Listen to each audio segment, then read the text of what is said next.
US Physics Olympiad, year 2019, USAPHO, final round. This examination consists of two parts. Part A has 3 questions and is allowed 90 minutes. Part B also has 3 questions and is allowed 90 minutes. Problem A1. Collision course. 2 blocks A and B of the same mass are on a fixed inclined plane, which makes a 30 degrees angle with the horizontal. At time t equals 0, A is a distance L equal 5 centimeters along the incline above B, and both blocks are at rest. Suppose the coefficients of static and kinetic friction between the blocks and the incline are μA equal √3/6 and μB equal √3/3, and that the blocks collide perfectly elastically.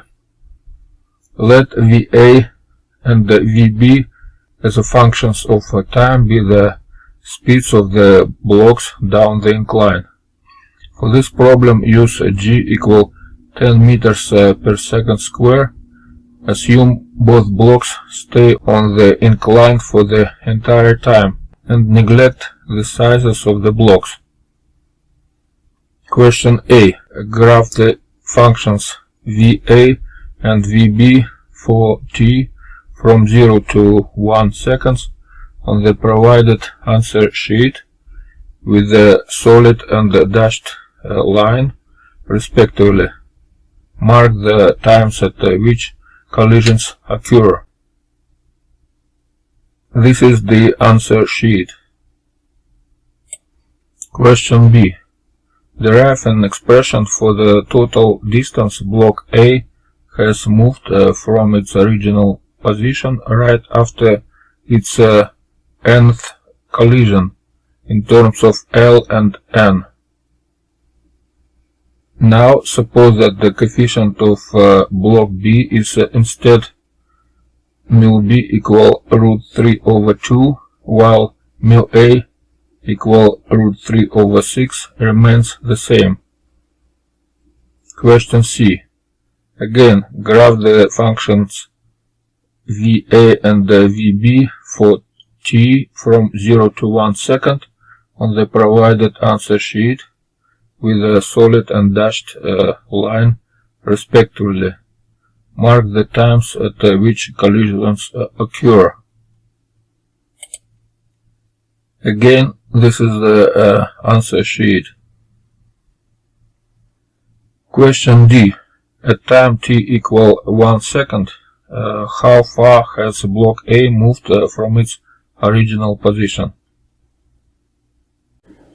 Solution for problem A1.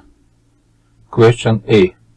Graph the functions VA and VB for t from 0 to 1 second on the provided answer sheet with the solid and the dashed line respectively. Mark the times at which collisions occur. First, draw a free body diagram for both blocks, and we can find that the acceleration of A points down along the incline. That's equal to g sine theta minus μA g cosine theta, which is equal 2.5 meters per second square. Similarly, for block B, we have acceleration equal g sine theta minus μB g cosine theta, which is exactly 0. Let's first look at the qualitative picture of the collisions. When block A slides down with acceleration before colliding with B, it moves with the acceleration, and block B is not moving at all. When the blocks collide, the total momentum of the system is conserved, and because MA equal MB, the blocks just exchange velocities, and thus B slides down with a constant velocity, and after a momentarily stop, A will again accelerate down the incline and catches up with B, and another collision occurs. Quantitatively, the first collision happens when we have delta T1 equal square root from 2L over acceleration A, which is 0.2 seconds. In that moment, velocity for the block A, acceleration multiplied by delta T1, which is 0.5 meters per second. After the first collision, the blocks will exchange velocity, and we have new velocity for block A is 0, new velocity for block B is 0.5 meters per second, and still acceleration, the block A is 2.5 meters per second and the block B is 0. Now we have to equalize trips to the second collision. So it means that 1/2 acceleration A multiplied by delta T2 square equal VB multiplied by delta T2.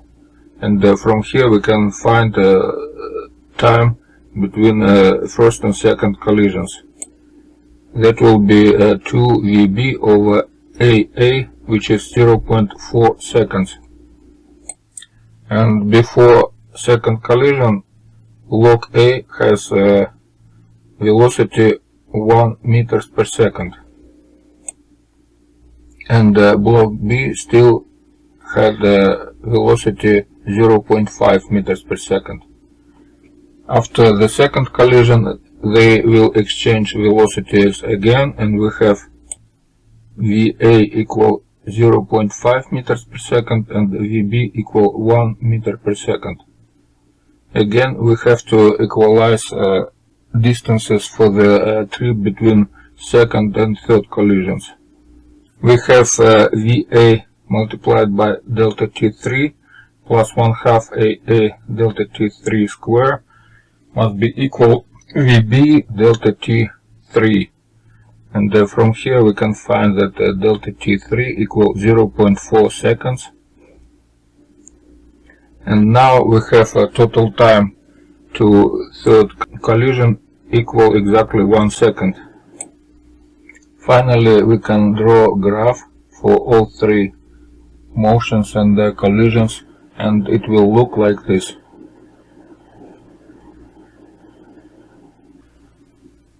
Question B. Derive an expression for the total distance block A has moved from its original position right after its nth collision in terms of L and N. Solution for this question could be easier to get using a previous graph. Using this graph, we see that distance before first collision equal L, distance to second collision equal distance to first collision plus 4L, and so on. It means that after calculations we have that distance after n collision equal L multiplied by 2n square minus 2n plus 1, which is exactly answer for question B. Now suppose that the coefficient of block B instead equal root 3 over 2, while mu A is the same, root 3 over 6. Question C. Again, graph the functions VA and VB for t from 0 to 1 second on the provided answer sheet with the solid and dashed line respectively. Mark the times at which collisions occur. Solution for question C. Now we have that acceleration B will be exactly negative g over 4, which is opposite to acceleration A. So friction is larger than the component of gravity. Once B moves, friction acts to stop it. In this case, A will again move down the incline and hit B with a velocity 0.5 meters per second through time 0.2 seconds. Now we have a graph like this. So it means that after first collision, blocks will exchange velocity. So block B will get velocity 0.5 meters per second, and block A will stop. After that, block A start to move the same distance before collision with block B, but block B will stop exactly after 0.2 seconds after first collision, and both blocks will move distance L, and so on. That will be a graph for question C. Question D. At time t equal 1 second, how far has block A moved from its original position? Solution. Again, using this graph, we see that till 1 second that will be exactly 5 collisions, and each time block A will travel L 5 centimeters. So it means that total distance will be 5L or 25 centimeters. That was a solution for question D, and that was a solution for all problem. US Physics Olympiad, year 2019, USAPHO. Problem A. Green Revolution. In this problem we will investigate a simple thermodynamic model for the conversion of solar energy into wind. Consider a planet of radius r and assume that it rotates so that the same side always faces the sun. The bright side facing the sun has a constant uniform temperature T1, while the dark side has a constant uniform temperature T2. The orbit radius of the planet is R0. The sun has temperature Ts, and the radius of the sun is Rs. Assume that outer space has zero temperature and treat all objects as ideal black bodies. Question A. Find the solar power P received by the bright side of the planet. Hint: the Stefan-Boltzmann law states that the power emitted by a black body with the area A is sigma A T power 4. In order to keep both T1 and T2 constant, heat must be continually transferred from the bright side to the dark side. By viewing the two hemispheres as the two reservoirs of a reversible heat engine, work can be performed from this temperature difference, which appears in the form of wind power. For simplicity, we assume all of this power is immediately captured and stored by windmills. Question B. The equilibrium temperature ratio T2 over T1 depends on the heat transfer rate between the hemispheres. Find the minimum and the maximum possible values of T2 over T1. In each case, what is the wind power PW produced? Question C. Find the power PW in terms of P and the temperature ratio T2 over T1. Question D. Estimate the maximum possible value of PW as a function of P in one significant figure. Briefly explain how you obtain this estimate.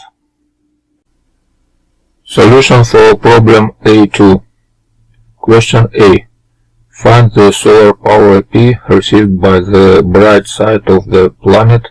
Hint: the Stefan-Boltzmann law states that the power emitted by a black body with area A is sigma A t power 4. Solution. Total power emitted by sun equal this expression, because area of sun surface equal 4 pi r sun square, and this power going uniformly from sun, so it means that on a distance r0 we have area of this sphere through which this power going is 4 pi r0 square, and only a small part of this power going through a cross-sectional area of this planet, which is pi r square. So we have to multiply this total power by this coefficient, pi r square over 4 pi r0 square, and the final answer is pi sigma rs square r square over r0 square, ts power 4. So that's the answer for question A, and that was solution for question A. Question B. The equilibrium temperature ratio T2 over T1 depends on the heat transfer rate between the hemispheres. Find the minimum and maximum possible values of T2 over T1. In each case, what is the wind power Pw produced? Solution. The minimum value is simply 0 because there are no heat transfers for that. It means that temperature T2 must be equal 0 and T2 over T1 equals 0. These are minimum for question B. The maximum value for T2 over T1 equal 1. It cannot be any higher by the second law of thermodynamics. In this case, there is no temperature difference, so the heat engine has a 0 efficiency and Pw equals 0. Power P over 2 is simply transferred from the bright side to the dark side as heat. So that was a solution for question B. Question C. Find the wind power Pw in terms of P and the temperature ratio T2 over T1. Solution.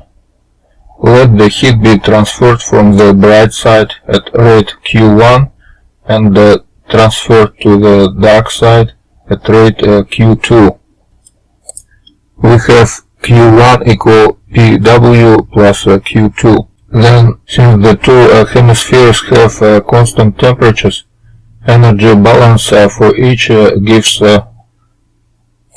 P equal Pw plus 2 pi r square sigma multiplied by T1 power 4, and Q2 equal 2 pi r square sigma multiplied by T2 power 4. Finally, since the engine is reversible, we have Q1 over T1 equal Q2 over T2.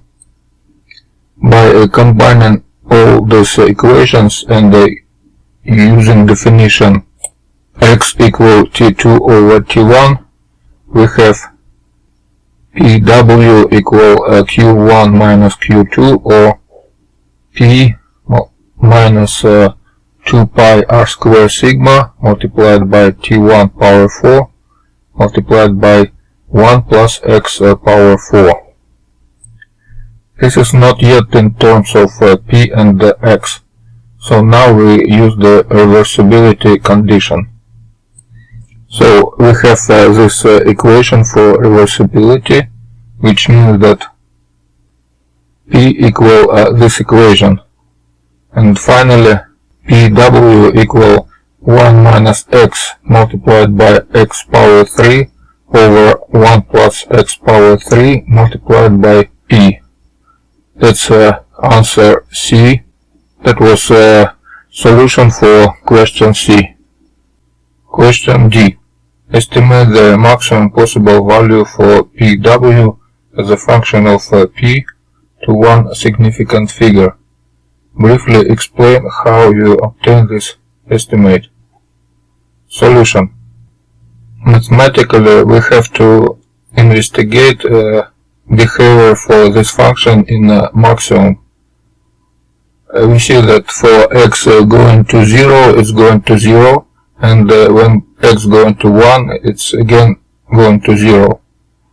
First, we can just take first derivative and try to equalize it to 0.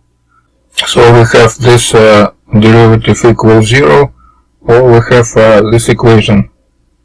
We see that for x approximately equal 3 over 4, x power 4 is pretty small, and we have to figure what are roots around 3 over 4. We can investigate points 0.6, 0.7 and 0.8 and check what is the approximate. Approximate will be for x equal 0.69.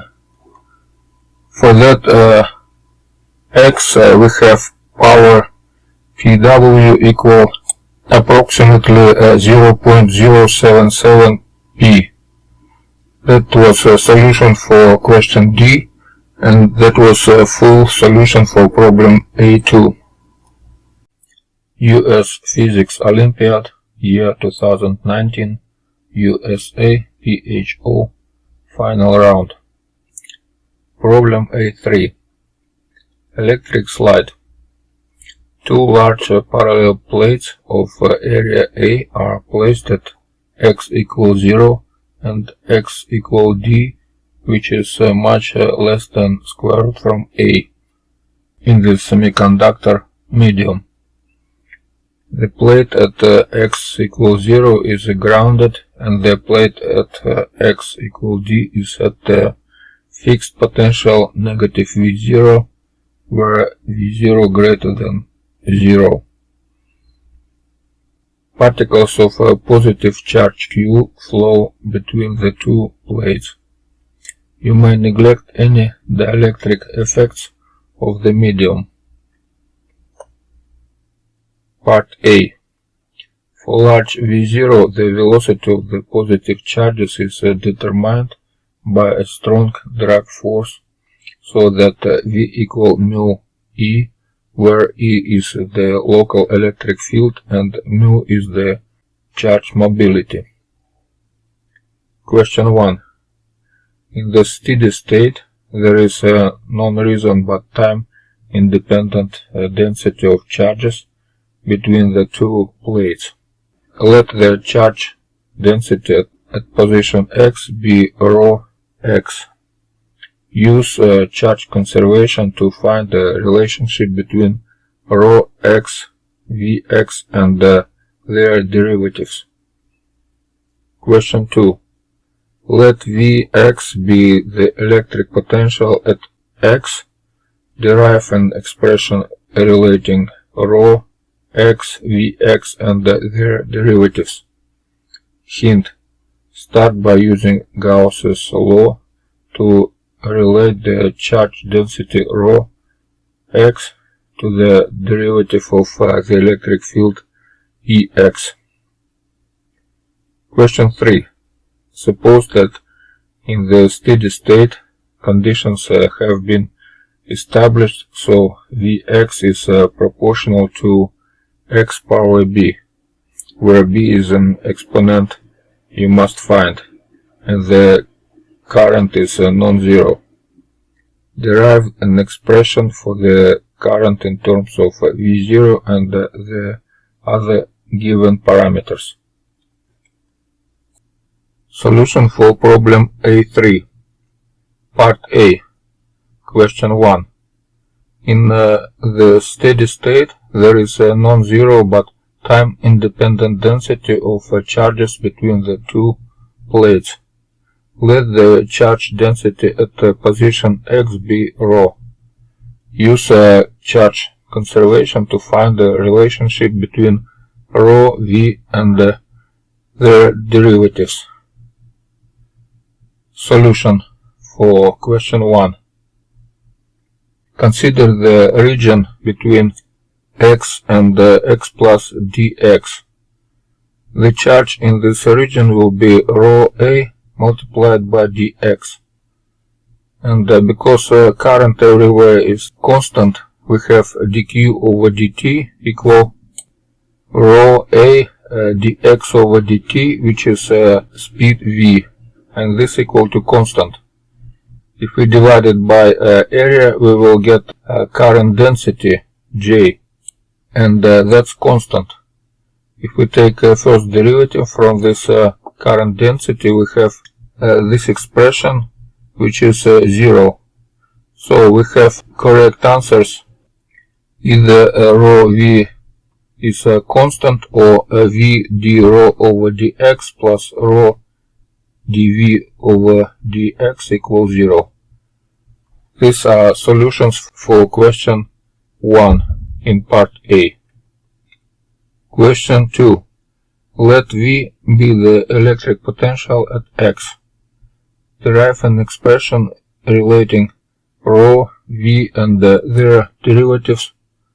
Hint: start by using Gauss's law to relate the charge density rho to the derivative of the electric field E. Solution for second question.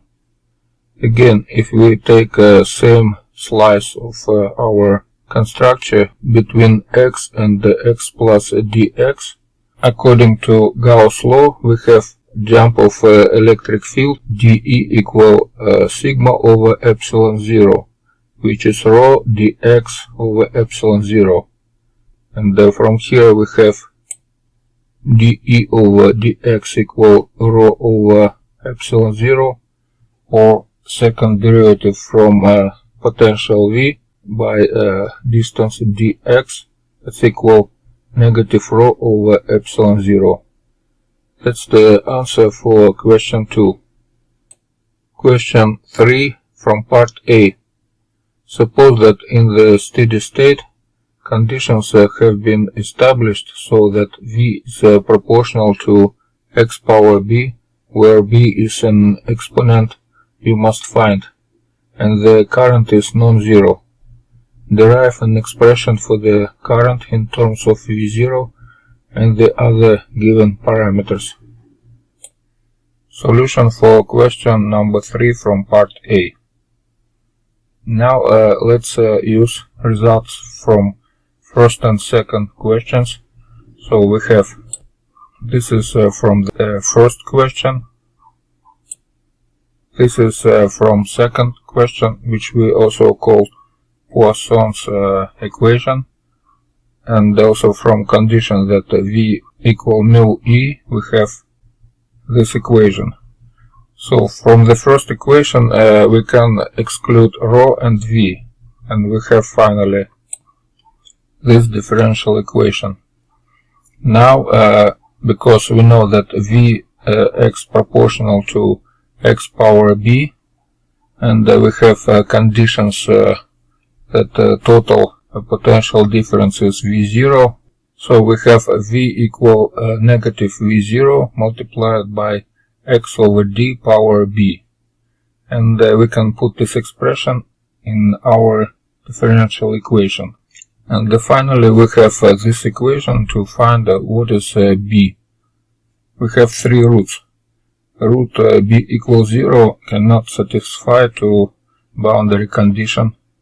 For b equal 1 we have a 0 current, so we have only root b equal 3 over 2. And we have finally potential equal negative V0 multiplied by 3 over d power 3 over 2. And now, using expression for current I equal A rho V, we can express rho from second equation. That's a second derivative from potential V. We can use this formula, and also we can use expression for V, which is this expression. So finally we have V equal this expression, potential equal this expression. V we can find from this formula, which is this expression, and rho we can find from this expression, which is this one. And the current equal A rho V, which is this expression.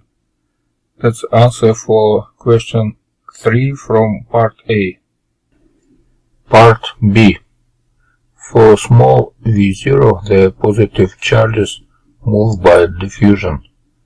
The current due to diffusion is given by Fick's law, I equal negative AD multiplied by d rho over dx, where d is the diffusion constant, which you can assume to be described by the Einstein relation, d equal mu kBT over q, where T is the temperature of the system. Question I. Assume that in the steady state conditions have been established so that the non-zero steady current flows and the electric potential again satisfies V proportional to x power B prime, where B prime is another exponent you must find. Derive an expression for the current in terms of V0 and then other given parameters. Question B. At roughly what voltage V0 does the system transition from this regime to the high voltage regime of the previous part? Solution for part B. Question 1. We again have that V equal this expression. And now we can use again Poisson equation. It means that from here we can find that B equal 3 and the current equal this expression. To answer for question 2, we just need to equalize currents from first and the second parts. That will be this equation, and from here V0 equal this expression. So that was a solution for part B. US Physics Olympiad, year 2019, USA PHO. Final round. Problem B1. Strain in the membrane. The wall of a neuron is made from an elastic membrane which resists compression in the same way as a spring. It has an effective spring constant K and an equilibrium thickness D0. Assume that the membrane has a very large area A and a negligible curvature. The neuron has ion pumps that can move ions across the membrane. In the resulting charged state, positive and negative ionic charges is arranged uniformly along the outer and inner surfaces of the membrane, respectively. The permittivity of the membrane is epsilon. Question A. Suppose that after some amount of work is done by the ion pumps, the charges on the outer and inner surfaces are Q and negative Q, respectively. What is the thickness D of the membrane? Question B. Derive an expression for the voltage difference V between the outer and the inner surfaces of the membrane in terms of Q and the other parameters given. Question C. Suppose that the ion pumps are first turned on in the uncharged state and the membrane is charged very slowly, quasi-statically. The pumps will only turn off when the voltage difference across the membrane becomes larger than a particular value V. How large must spring constant K be so that the ion pumps turn off before the membrane collapses? Question D. How much work is done by the ion pumps in each of the following situations? Express your answers in terms of K and D0. Case 1. K is infinitesimally larger than the value derived in part C. Case 2. K is infinitesimally smaller than the value derived in part C. Solution for problem B1. Question A. One charge layer by itself creates an electric field Q over 2 epsilon A in each direction. So the force between the two sides of the membrane equal this expression. This electric force is balanced by the spring force equal Kx, where x equal d0 minus d. So finally we have expression for d. That will be this expression. So that's the answer for question A. Solution for question B. The electric field inside the membrane as produced by both the left and the right plates is Q over epsilon A. So the voltage between them is this one. Now we can insert the expression for D from part A, and we have V equal this expression. From this equation we can see that as a charge is increased, first the voltage will increase, but later it will decrease again. So that was solution for question B. Solution for question C. The voltage V first increases and then decreases as a function of Q, which implies that there is a maximum voltage Vmax to which the membrane can be charged. This voltage can be found by taking the derivative from this V and equalizing to 0. So from this equation we can find that d0 equal this expression. So this equation gives us a charge corresponding to maximum voltage. And if we insert this charge to our expression for voltage, we have V maximum equal this expression. For the ion pumps to turn off, we must have Vmax greater than Vth. Otherwise, the pumps will continue to move charge across the membrane until it collapses. Setting Vmax greater than Vth and solving give us K must be greater than this expression. And that was solution for this question. Solution for question D.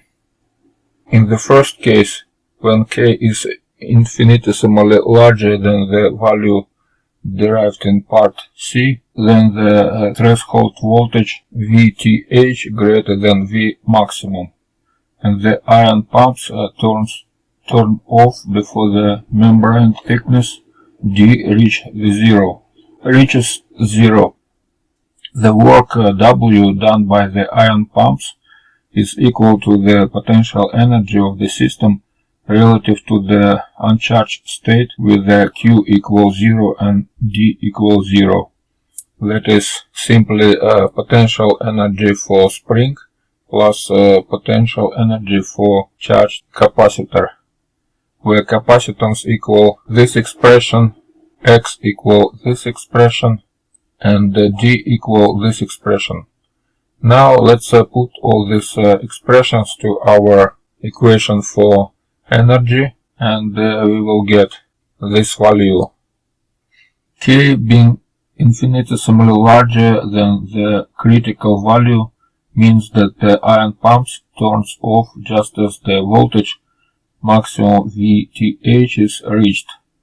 At this point the charge Q approach QV maximum, which is this one, which we counted in previous questions, and finally we have total work done by ion pumps equal 5/18 kd0 square. This happens because we inserted instead of Q this QV maximum.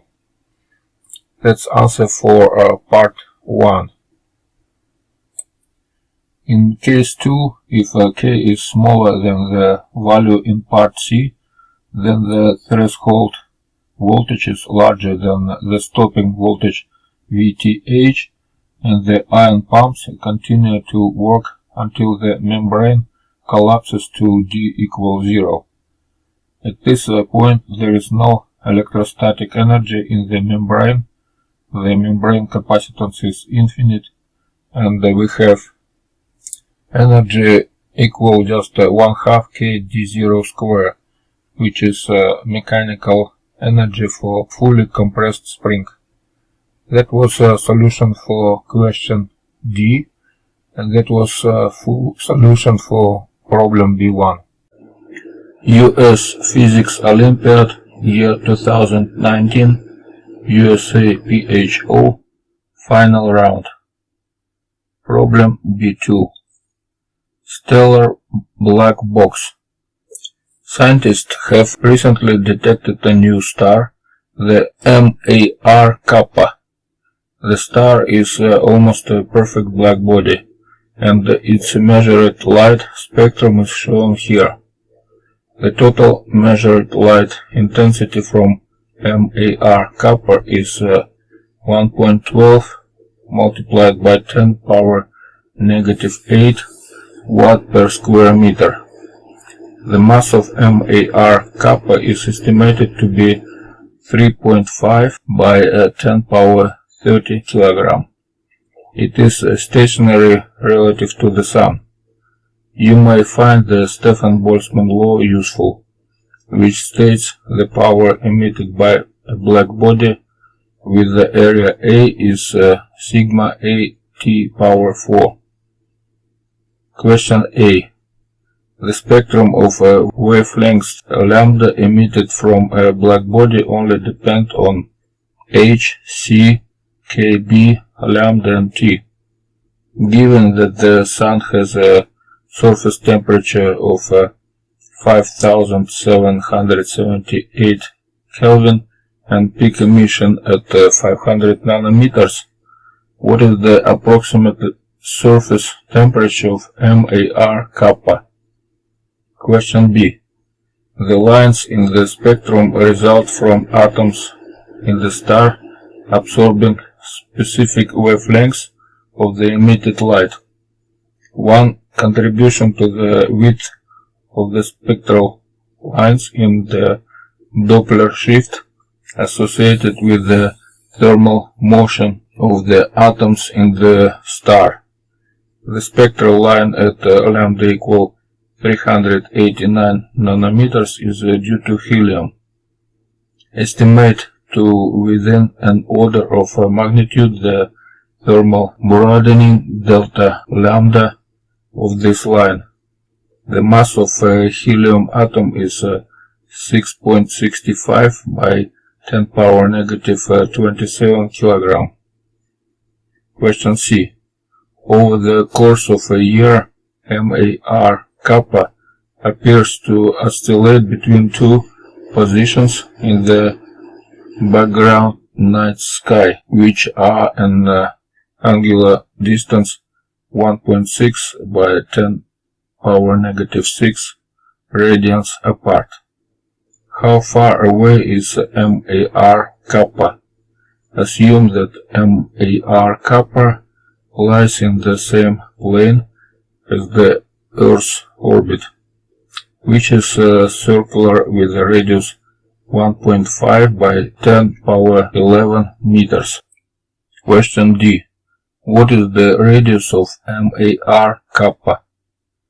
Over the course of some time, you observe that the star's intensity periodically dips from I to 1 minus 10 power negative 5 I, and then rises back to I with a period T.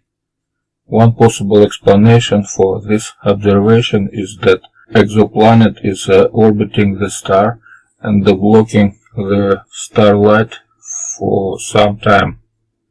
Question E. Estimate the exoplanet's radius, assuming that it is much closer to the star than to the Earth. Question F. Assume the exoplanet is a black body with a uniform temperature in a circular orbit around the star. What must T be so that the planet has a temperature of 250 Kelvin? If this were true and the planet had an appropriate atmosphere, the temperature would increase enough to support life. Solution for problem B2. Question A. By dimensional analysis, we have two energy scales. One is h nu, which is equal hc over lambda, and other is kBt. So from here we can find that these two energies must be proportional to each other. It means that lambda maximum must be back proportional to temperature. So from here we have equation this one, or T star equal this one. Because using this graph we see that maximum lambda will be around 360 nanometers. And final result is about 8030 kelvins. That was solution for question A. Also, this result could be done using so-called Wien's displacement law, which states that the blackbody radiation curve for different temperatures will peak at different wavelengths that are inversely proportional to the temperature. The shift of that peak is a direct consequence of the Planck's radiation law. Formula for Wien law looks like lambda equal b over t, where b is a constant approximately equal this one. This shift of the peak is a direct consequence of the Planck radiation law, which describes the spectral brightness or intensity of blackbody radiation as a function of wavelength at any given temperature. This is the formula for Planck radiation law. So from here we can take first derivative by lambda from this function b, and we have this equation to find. If we use hc over lambda kBt as x, we have this equation, and numerically solution give us this approximate result, for which constant b in Wien law has this meaning. So that's a precise solution, which we don't need in this problem, because here we can use just dimensional analysis. Solution for question B. The root mean square velocity of the atoms in the star in the direction towards Earth is square root from kBt over m, which is about 4080 meters per second. The red shift is thus v over c is about 1.4 by 10 power negative 5, which give us delta lambda approximately equal 5.3 10 power negative 3 nanometers, which is very insignificant. That's the answer for question B. Solution for question C. This is a parallax effect as shown in the diagram. The angle Earth makes with the MAR kappa is the angular shift it makes in the night sky. Then we have that distance to star equal to distance to sun divided by theta over 2, which is 1.9 10 power 17 meters. That was a solution for question C. Solution for question D. The luminosity total power given off by the star is given by formula 4 pi d square multiplied by I, where d is distance to star and I is intensity from this star measured on Earth. But from other hand we have this total power equal surface area of star, which is 4 pi r square multiplied by sigma and multiplied by t power 4. So equalizing these two expressions, we have that radius equal this expression, which is 1.3 multiplied by 10 power 9 meters. That was the solution for question D. Solution for question E. The planet is sufficiently closer to the star that we can just take the ratio of areas. So we have radius planet square over radius star square equal 10 power negative 5, or from here radius of planet equal to 4.1 multiplied by 10 power 6 meters. That was solution for question E. Solution for question F. Suppose the planet is r away from the star. Then the power from the star absorbed by the planet is this one. From other hand, the planet radiates the same heat with the power this one.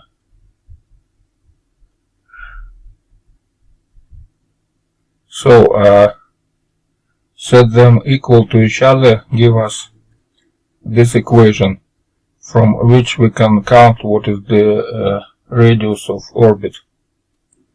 That's this expression, which is 6.75 multiplied by 10 power 11 meters.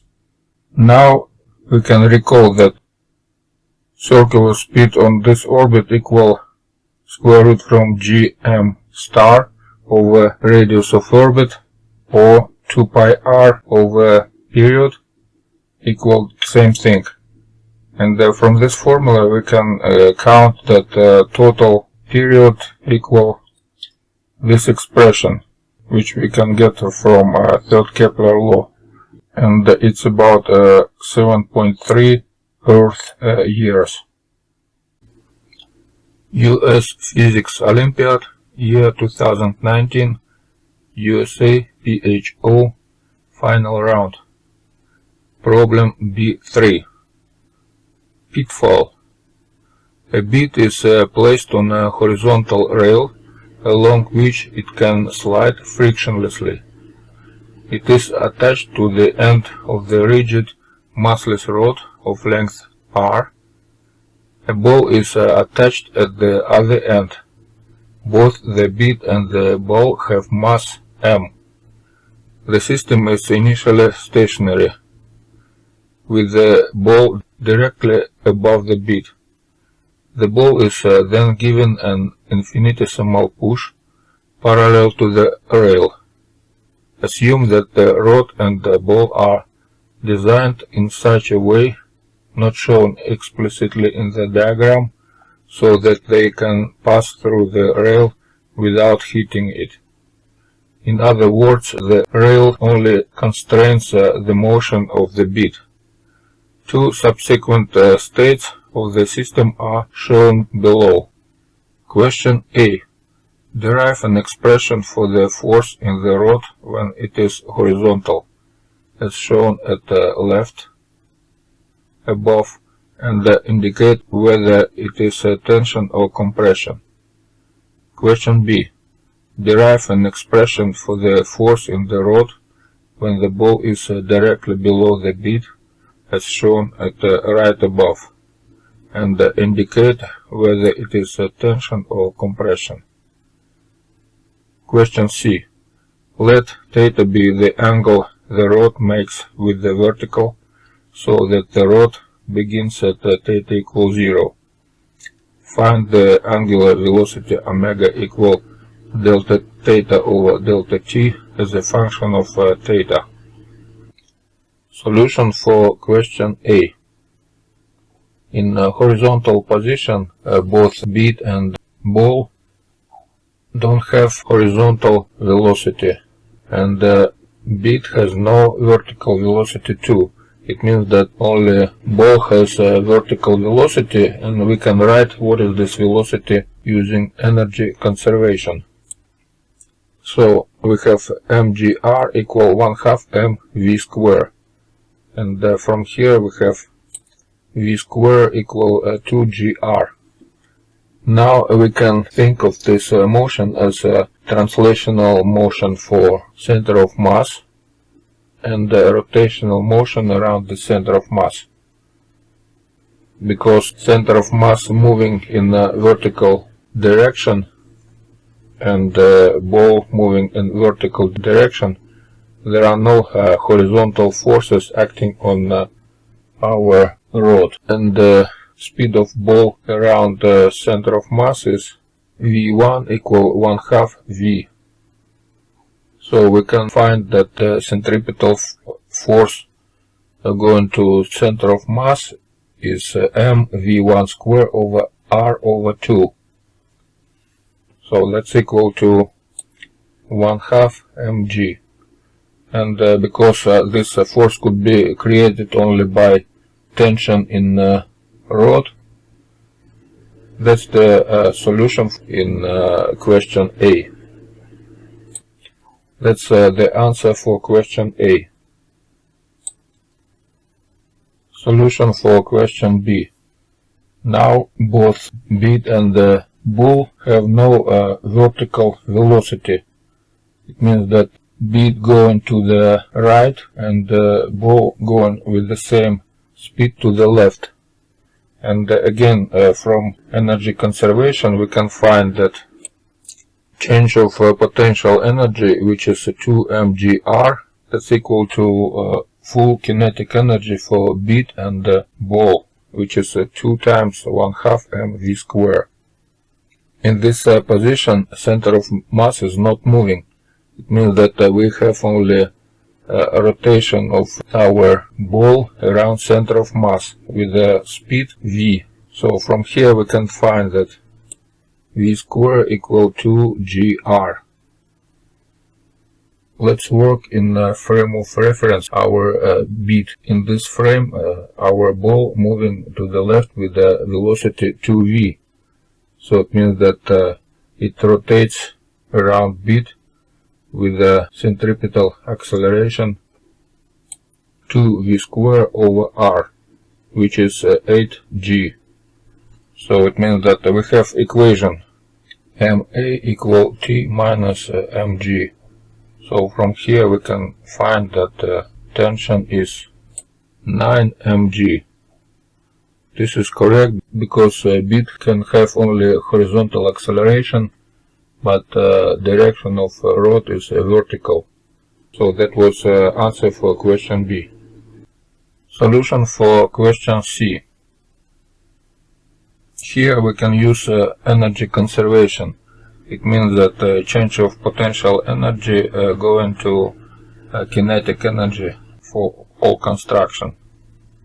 If we have angle theta from this rod to vertical, we have a change of potential energy equal mgr multiplied by 1 minus cosine theta, which is equal to translational kinetic energy of a center of mass, which is 2 times 1/2 mv center mass square, plus rotational kinetic energy around center of mass, which is 2m r over 2 squared multiplied by omega square, which finally give us mv center of mass square plus 1/2 m r square omega square. Now let's count what is the relation between omega and the v center of mass. If we have v is relative speed of our ball around center of mass, we have vertical component of this velocity is equal to v center of mass, and Also, it's equal to V multiplied by sine theta. And because V equal omega multiplied by R over 2, finally we can put all these three expressions to our first equation, and we will get this equation from which we can express omega square through angle theta. That will be this answer. That was a solution for question C.